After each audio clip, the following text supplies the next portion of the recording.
Every old church has someone whose job it was, for decades, to climb the same narrow stairs, pull the same worn ropes, and mark the passage of an entire community's life through sound alone. Most of those people carry nothing more than fond, ordinary memories of that work. This is the account of one who didn't, a man who spent nearly 50 years as the bell ringer for a small rural parish church, and who told his granddaughter, in the final months of his life, that everything the congregation believed about those bells was only half true. If stories like this are the reason you're here, subscribe now and turn on notifications, because I put out a new one every week, and this account is one of the quietest and most unsettling I have ever brought to this channel. Alright, let's begin. Part 1. Meeting Eleanor. I connected with a woman named Eleanor Pratt roughly 18 months ago, after she reached out to this channel directly, explaining that she had recently inherited her late grandfather's personal effects,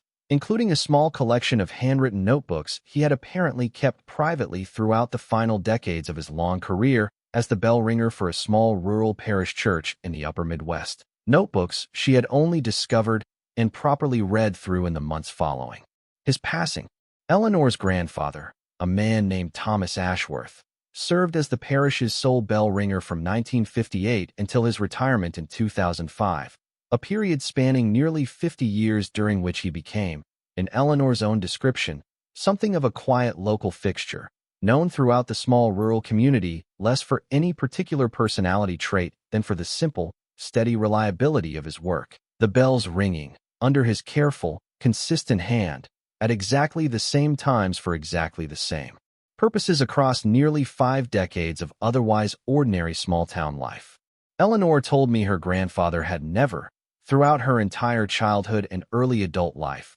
discussed his work in any detail beyond the most basic, practical description, and that she had always simply assumed, as most people naturally would, that his decades of service represented nothing more than a straightforward, if quietly meaningful, contribution to his community's religious and civic life. It was only in reading through his private notebooks, following his passing, that she discovered an entirely different, considerably more unsettling account of what her grandfather had genuinely come to believe about the true nature and purpose of his decades of careful, dedicated work. Part 2. The Notebooks. Eleanor described her grandfather's notebooks as spanning, in total, several dozen small volumes, the earliest dating from shortly after he began his tenure in 1958, and the most recent completed only a few years before his eventual passing. She told me the majority of these notebooks contained exactly what she had originally expected: practical records of bell maintenance, ringing schedules,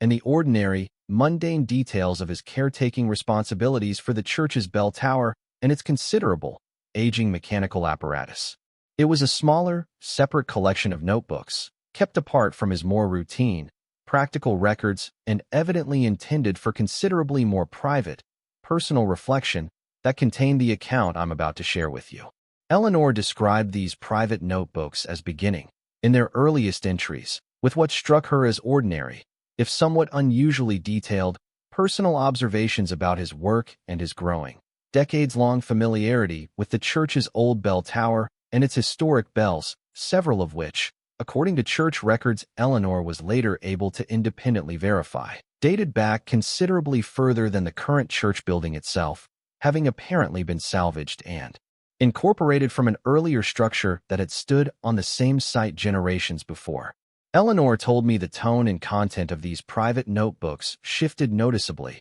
beginning with an entry dated sometime in the early 1970s, roughly a decade into her grandfather's tenure, coinciding, according to her own careful cross-referencing of his entries, with a period during which he began an extensive personal research project into the church's own considerable, layered history, an interest that appeared to have been sparked by his own growing, practical curiosity about the specific origins of the bells themselves. If this story is already unsettling you, and I hope it is, now's a good time to subscribe, because what her grandfather eventually documented, drawing on both his own careful historical research and his own decades of increasingly attentive, personal observation, forms one of the quietest and most disturbing accounts I have personally encountered. Alright, let's continue. Part 3. The Church's Older History. Eleanor described her grandfather's private notebooks detailing an extensive research project he undertook, drawing on the church's own surviving historical records along with regional county archives,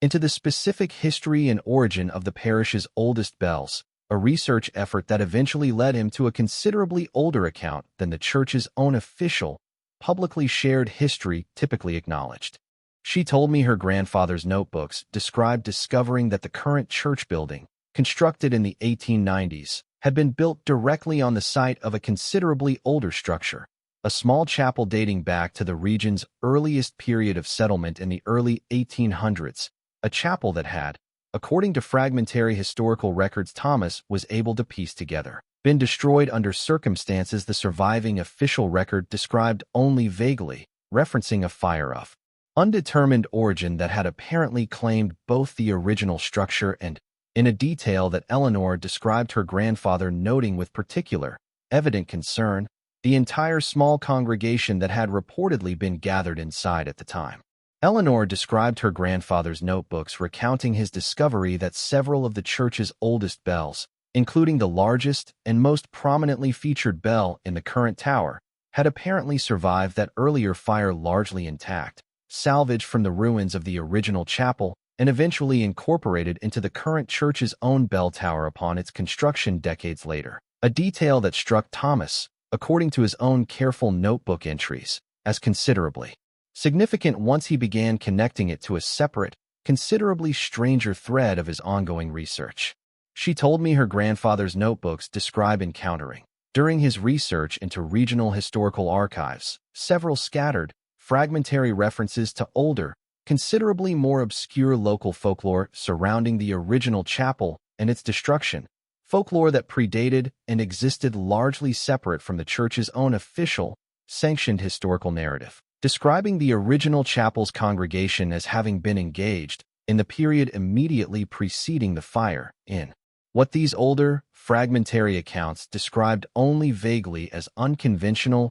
or irregular religious practices that had reportedly drawn considerable concern and disapproval from the broader regional religious community of that era. Part 4. The Growing Pattern. Eleanor described her grandfather's notebooks shifting, following this extensive historical research, into considerably more personal, immediate observation, documenting a pattern he began noticing in his own direct, daily experience ringing the church's bells, a pattern he described with careful, methodical precision across numerous subsequent notebook entries spanning several years. She told me her grandfather's notebooks describe him beginning to notice, sometime in the mid-1970s, subtle but consistent variations in how the bells, particularly the largest, oldest surviving bell salvaged from the original chapel, actually sounded when rung. Variations he initially attributed simply to ordinary changes in weather conditions, temperature, and the bell's own gradual, expected mechanical aging, but which he eventually came to believe followed a considerably more specific and unsettling pattern than any purely physical explanation could adequately account for. Eleanor described her grandfather's notebooks documenting his growing conviction that the bell's tone shifted noticeably and consistently during certain specific ringing occasions, particularly, according to his careful, detailed records, during funeral services, taking on a quality he struggled, even in his own private notebooks, to properly characterize. Beyond describing something that struck him as carrying an unusual, difficult-to-source resonance that seemed to persist and echo considerably longer than the bell's ordinary, expected acoustic properties should reasonably have allowed. She told me her grandfather's notebooks describe him beginning, around this same period, to experience what he characterized only as an increasingly persistent, difficult-to-dismiss sense of being watched or observed while performing his ringing duties, particularly during evening services or funeral occasions conducted later in the day, a sensation he initially attributed to simple nervous imagination but which he documented, across numerous subsequent notebook entries, with growing conviction and consistency over the following years. If you're still with me, this is genuinely the part of the story where it gets considerably more unsettling, and I do want to say, one more time, subscribe now if you haven't, because what her grandfather ultimately came to believe about the true purpose the bells actually served is something he apparently never shared with a single living soul throughout the remainder of his nearly 5-decade career. Alright, let's continue. Part 5. The Funeral of Margaret Volker. Eleanor described her grandfather's notebooks recounting a specific incident occurring in 1979, connected to the funeral service for an elderly parishioner named Margaret Volker, an incident that Thomas apparently regarded, based on the considerable, careful detail he devoted to it across several subsequent notebook entries, as the single most significant and disturbing experience of his entire career. She told me her grandfather's notebooks describe him ringing the church's largest bell in the traditional, somber pattern reserved for funeral services and experiencing, partway through the ritual ringing, a sensation he described as an abrupt, powerful shift in the bell's physical resistance and acoustic quality, as though the bell itself had, in his own careful words, briefly ceased being simply a bell and had become, for a handful of seconds, something considerably more attentive. Eleanor described her grandfather's notebooks recounting that in the moments immediately following this unsettling sensation, he became aware, looking down from the bell tower's narrow window toward the church's small adjoining cemetery, of what he described as a brief, difficult to properly characterize disturbance near the freshly prepared grave site, a subtle shifting or rippling of the ground itself that he struggled, even in his own private, careful notebook account, to fully commit to. Paper, beyond describing his own overwhelming, immediate conviction, in that direct moment of observation, that the ringing bell and whatever brief disturbance he had witnessed at the gravesite were connected in some manner, he found himself entirely unable to properly rationalize or explain. She told me her grandfather's notebooks describe him completing the funeral ringing with considerable, deliberate care and precision, driven by an instinct he struggled to fully articulate even in his own private reflection, a growing, difficult-to-dismiss conviction that the bell's specific pattern and rhythm carried genuine significance considerably beyond its conventional, ceremonial purpose, and that maintaining that precise pattern represented some form of important, if poorly understood, obligation he now found himself bound to fulfill with the utmost care. Part 6. The Old Sexton's Account. Eleanor described her grandfather's notebooks recounting his decision, in the aftermath of the Margaret Volker funeral incident, to seek out the parish's own elderly, semi-retired sexton, a man named Cornelius Hale, who had served the church in various capacities for decades before Thomas's own arrival and who possessed, according to Thomas's own careful notebook entries, considerable institutional knowledge regarding the church's older history and traditions that extended well beyond what any official, written church record had preserved. She told me her grandfather's notebooks describe an extensive, careful conversation with Cornelius, during which the elderly sexton, after considerable initial reluctance, ultimately shared with Thomas a fuller, considerably more detailed account of the older folklore surrounding the original chapel's destruction and the specific, salvaged bells that had survived that earlier fire. An account that Cornelius apparently prefaced by explaining he had only ever shared it once before, decades earlier, with his own predecessor, and had otherwise maintained careful, deliberate silence on the matter throughout the remainder of his own lengthy tenure. Eleanor described her grandfather's notebooks recounting Cornelius's explanation that the original chapel's congregation, according to the oldest fragments of local oral tradition he had personally gathered over his own decades of service, had been engaged, in the period immediately preceding the fire that ultimately destroyed the structure, in practices intended to establish some manner of ongoing communication or relationship with the deceased members of their own small, tightly knit community, practices that had apparently involved the specific, ritualized use of the very same bells that had eventually survived the fire and been incorporated into the current church's tower. She told me her grandfather's notebooks described Cornelius explaining his own long-held, carefully guarded belief that the bells had never fully lost whatever connection or function the original congregation had apparently established through their own considerable, sustained ritual practice, and that every subsequent ringing of those specific bells, across the many decades since the original chapel's destruction, in some manner continued to serve that original, considerably older purpose. Whether or not any subsequent bell ringer, congregation, or church authority remained aware of or intended any such continued function. Part 7. What Thomas Came to Believe. Eleanor described her grandfather's notebooks recounting a period of considerable, sustained personal reflection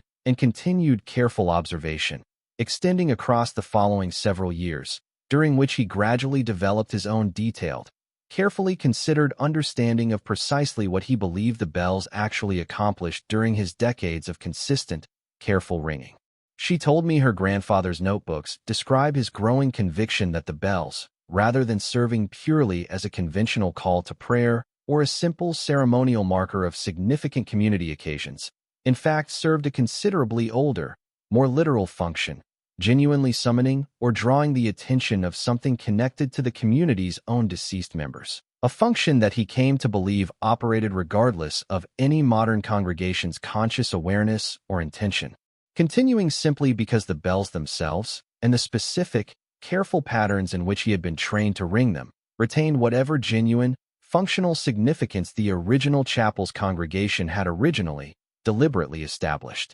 Eleanor described her grandfather's notebooks recounting his own careful, ongoing observations over the following decades, documenting what he came to interpret as a consistent, if subtle, pattern connecting specific ringing occasions to corresponding, brief phenomena he continued to notice, particularly around the church's small adjoining cemetery. Phenomena he described with the same careful, restrained precision throughout his notebooks, evidently reluctant, even in his own private reflection, to overstate or dramatize experiences he genuinely, carefully believed represented something significant and real. If this story is getting to you the way I hope it is, subscribe now, because I need to tell you what Thomas ultimately decided to do with this knowledge, and about the careful, considered choice he made regarding his own continued decades of service, which Eleanor found among the most striking and thoughtful portions of his entire extensive private account. All right, let's finish this.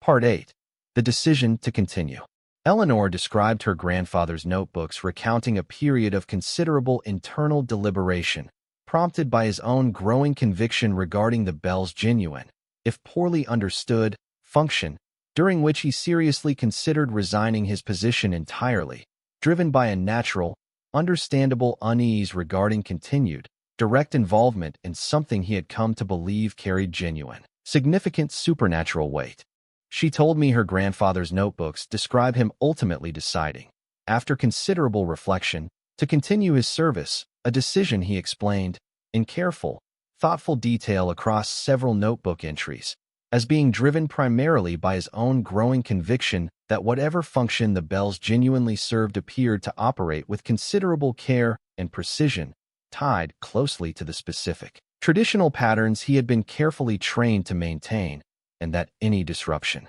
to that careful, established practice, whether through his own resignation or through any less careful, less informed successor, might introduce genuine, unpredictable risk to a community that remained, in his own careful assessment, entirely unaware of the deeper significance of the practice they had, for generations, simply taken for granted as ordinary religious custom. Eleanor described her grandfather's notebooks recounting his own quiet, private decision to maintain the utmost care and precision throughout the remainder of his decades of continued service, treating his own careful, consistent ringing practice as a genuine, if largely unacknowledged, responsibility to his community, a responsibility he apparently maintained with unwavering dedication throughout the following decades, never once discussing his own private understanding or conviction with any other member of the church or the wider community, including, as Eleanor herself discovered only after his passing, his own family. Part 9. Eleanor's Own Reflection. I asked Eleanor, during our own extensive conversation, how she had personally reconciled her grandfather's remarkable, carefully documented private account with her own lifelong memory of him as a quiet, entirely ordinary, and deeply reliable presence throughout her childhood and early adult life. Someone she had never once suspected of harboring any such extraordinary private conviction throughout the many decades she had known him. She told me she had spent considerable time, in the months following her discovery of his private notebooks, attempting to properly reconcile these two seemingly contradictory understandings of the same man, and that she had ultimately come to believe that her grandfather's decades of quiet, dedicated, careful service, precisely the qualities that had always defined her own straightforward, uncomplicated memory of him, in fact represented, when properly understood in light of his own private, extraordinary conviction, an even more remarkable and quietly admirable form of dedication than she had ever previously appreciated, a decades-long, entirely unacknowledged commitment to careful, responsible service that he maintained without any expectation of recognition or understanding from the very community he had spent nearly half a century quietly, faithfully protecting. Part 10. Closing Thoughts. I've shared Eleanor Pratt's account of her grandfather's private notebooks as completely and as faithfully as our extensive conversation and her own careful reading of his considerable, detailed personal records allow. I want to be honest with you that, like several of the more compelling accounts I've brought to this channel, this story ultimately rests on the private, personal reflection of a single individual, preserved only in his own careful, considered notebooks, rather than any independently verifiable documentation or corroborating evidence beyond his own extensive, evidently sincere personal testimony. I want to close by sharing Eleanor's own final reflection, offered near the end of our conversation, on what her grandfather's remarkable private account had ultimately taught her about the nature of quiet, unrecognized dedication and responsibility. She told me she had come to understand her grandfather's nearly 5 decades of careful, consistent bell-ringing service as representing something considerably more significant than the simple, ordinary community fixture she had always previously understood him to be, a man who had, in her own careful words, spent his entire working life keeping a promise to people he never met, for a reason he never once explained to the people who loved him most. That's the account of the old bell ringer who came to believe the church bells never simply called his community to prayer, and who spent nearly 5 decades quietly, carefully ensuring that whatever they genuinely summoned continued to be handled with the utmost care and precision, regardless of whether anyone around him ever understood or appreciated the true weight of that responsibility. It's shared as completely and as faithfully as Eleanor Pratt's own careful account of her grandfather's private notebooks allows, and it remains, even now, one of the quietest and most genuinely thoughtful accounts I have ever brought to this channel. If this one kept you up, do me a favor and subscribe to this channel, and turn on notifications, because I put out a new story just like this one every single week, and I would genuinely hate for you to miss what's coming next. Drop a comment below and tell me whether you believe Thomas Ashworth genuinely uncovered something authentically significant about those old bells, or whether you believe, as some readers of accounts like this one inevitably will, that decades of solitary, ritualized work can gradually produce a private, deeply held conviction this detailed and this genuinely, lastingly meaningful to the person who carried it. Thank you for listening. And if you ever hear church bells ringing somewhere in the distance, marking an occasion you know nothing about, I hope you remember Thomas Ashworth's quiet, careful account, and I hope you spare a small, respectful thought for whoever might be standing in that tower, carrying a responsibility considerably heavier than anyone around them ever fully understood.